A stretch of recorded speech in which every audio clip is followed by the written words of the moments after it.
Γεια σας. Νομίζω ότι το πιο εύκολο μπόλιασμα που μπορεί να κάνει ένας αρχάριος και να πάρει την χαρά της επιτυχίας είναι ο εμβολιασμός της κορομιλιάς. Για την ακρίβεια, όλης της οικογένειας των δέντρων που ανήκει η κορομιλιά. Δηλαδή, ό,τι πούμε ισχύει για βερικοκιά, για κερασιά, για βανίλια, για κορομιλιά και δαμασκηνιά. Δεν έχει σημασία ποιο θα είναι από κάτω και ποιο από πάνω. Όλα μπολιάζονται μεταξύ τους. Πάμε να δούμε πότε εμβολιάζουμε. Πρώτη περίοδος εμβολιασμού, όπως σε όλα τα οποροφόρα, είναι η άνοιξη. Μπορείτε να τα εμβολιάσουμε με φρέσκο κλαδί που θα κόψουμε εκείνη τη στιγμή από δέντρο από τέλος Μαρτίου μέχρι αρχές Απριλίου. Για αργότερα όμως, επειδή δεν θα βρίσκουμε μάτια που να μην έχουν ανοίξει, φροντίζουμε να έχουμε βάλει κλαδιά από το δέντρο που θέλουμε να αναπαράγουμε στο ψυγείο τον Φεβρουάριο για να τα χρησιμοποιήσουμε μετά από Απρίλιο μέχρι τέλος Ιουνίου. Δεύτερη περίοδος εμβολιασμού είναι από Σεπτέμβριο και πάλι, αλλά με μάτι μόνο, το οποίο όμως θα πετάξει την άνοιξη. Ας δούμε μερικά παραδείγματα. Πάμε πρώτα να δούμε από Απρίλιο με φρέσκο κλαδί. Θα το κάνουμε πρώτα με καλέμι. Βρίσκω ένα κλαδί από κερασιά, που να έχει μερικά μάτια κλειστά. Το κλαδί όμως να είναι περσινό, δηλαδή να έχει ξυλοποιηθεί, να μην είναι πράσινο φρέσκο. Κόβω ένα κομμάτι περίπου 15 εκατοστά που να έχει τουλάχιστον 2 μάτια πάνω. Μην αφήσετε πολλά μάτια όμως για να φτάνουν οι χυμοί να τα ταΐσουν. Στην κάτω άκρη κόβω λοξά το κλαδί όπως βλέπετε, κάνοντας λίγα τομή. Αν θέλετε όπως κάνω εγώ, κάντε ένα σκαλοπάτι για να γίνει πιο λεπτό το κλαδί που θα μπει μέσα στη φλούδα για να μην ανοίγει τη φλούδα πολύ. Ορίστε το τελικό αποτέλεσμα, έτσι θα είναι τα καλέμια από εδώ και κάτω. Μετά, αφού σκίσουμε κάθετα την φλούδα του κορμού που θα εμβολιάσουμε, θα την σηκώσουμε λίγο και θα τοποθετήσουμε ανάμεσα με προσοχή το εμβόλιο. Κατόπιν θα το τυλίξουμε σφιχτά με ταινία για να μονωθεί καλά. Πρέπει να δέσουμε και από πάνω τα καλέμια κοντά στον κορμό για να μην χάνονται υγρά. Έπειτα, πάστα εμβολιασμού πρώτα πάνω στα καλέμια και μετά στη βάση τους για τον ίδιο λόγο. Εγώ μετά δένω πάντα ένα ξύλο για προστασία από ακούσιο ακούμπισμα. Και τέλος, πρώτα σκέπασμα με νάιλον, καλύτερα να είναι διάφανη για να μπορούμε να βλέπουμε την εξέλιξη χωρίς να τρυπάμε όταν θα έχουμε αγωνία, και μετά χάρτινη για τον ήλιο. Οπότε θα ξεσκεπάσουμε τώρα τα εμβόλια. Αυτά τα δέντρα πετάνε γρήγορα, ειδικά όταν είναι με φρέσκο εμβόλιο. Στις 10 περίπου μέρες έχουν δείξει και φεύγουν γρήγορα. Σαν κανόνα όμως να βάλουμε ότι όταν πετάξουν φύλλα τα ξεσκεπάζουμε. Κοιτάξτε μερικά παραδείγματα με φρέσκο κλαδί. Αυτή τη μικρή κορομιλιά την εμβολίασα σε βερικοκιά με καλέμι τον Απρίλιο του 2021.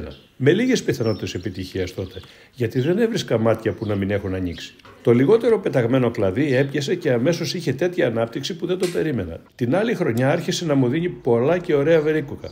Όπως βλέπετε, αργότερα έβαλα και ένα κεράσι στο μικρό κλαδί και έπιασε και αυτό. Δίπλα τώρα υπάρχει μια μεγάλη κορομιλιά. Μέσα Απριλίου έβαλα βανίλια και κεράσι σε ένα χοντρό κλαδί με φρέσκα κλαδιά. Αν προσέξετε όμως, τα καλέμια έχουν περσινό κλαδί στην κάτω πλευρά τους που θα μπει στο κορμό. Και από πάνω είναι το φρέσκο που έχει και τα μάτια. Αν ήταν όλο πράσινο, δεν θα έπιανε. Και αυτή έφυγε πολύ γρήγορα και κάνει κάθε χρόνο πολύ ωραίες βανίλιες και κεράσια. Να δούμε τώρα μπόλιασμα με κλαδί από ψυγείο.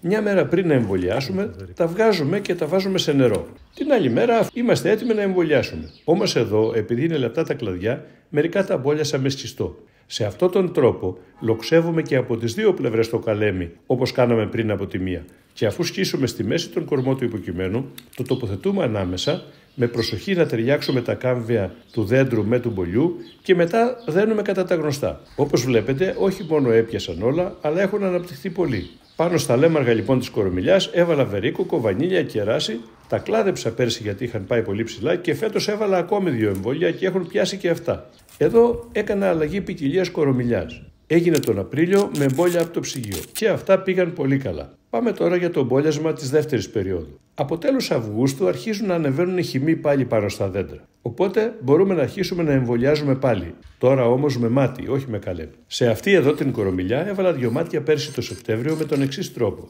Από ένα φρέσκο κλαδί που έκοψα από μια δαμασκηνιά, αφαίρεσα ένα μάτι μαζί με λίγο ξύλο. Όπως βλέπετε εδώ, με προσοχή όμως, γιατί το ξηράφι δεν αστιεύεται. Μετά, αφού έκανα ένα σκίσιμο τάφ σε ένα ίσιο σημείο του κορμού, άνοιξα λίγο τη φλούδα και έβαλα μέσα με πολύ προσοχή το μάτι. Το νερό που βλέπετε το είχα ρίξει για να μην στεγνώσει επειδή κάνει πολύ ζέστη. Μετά το τύλιξα γύρω-γύρω καλά με ταινία, φροντίζοντας να αφήσω απ' έξω από την ταινία το μάτι, αλλά μετά το σκέπασα και αυτό με body tape που είναι ένα ειδικό tape που φροντίζει να μονώνει καλά και αργότερα να διασπάται, ώστε αν βγει το μάτι να το τρυπήσει και να βγει μόνο του. Με τον ίδιο τρόπο έκανα και το άλλο μάτι. Φέτος τον Απρίλιο πέταξαν και τα 2 όπως βλέπετε και σύντομα θα μεγαλώσουν μαζί με ένα καλέμι που πρόσθεσα στην κορυφή φέτος και έπιασε και αυτό και ένα άλλο επίσης δίπλα που και αυτό έχει πιάσει. Τέλος Αυγούστου πέρσι, εδώ στην μεγάλη κορομιλιά πάλι, έβαλα ένα μάτι από διαφορετικό ωραίο κορόμιλο και έπιασε και αυτό. Όπως και να μπολιάσεις λοιπόν την κορομιλιά, θα πιάσει εύκολα.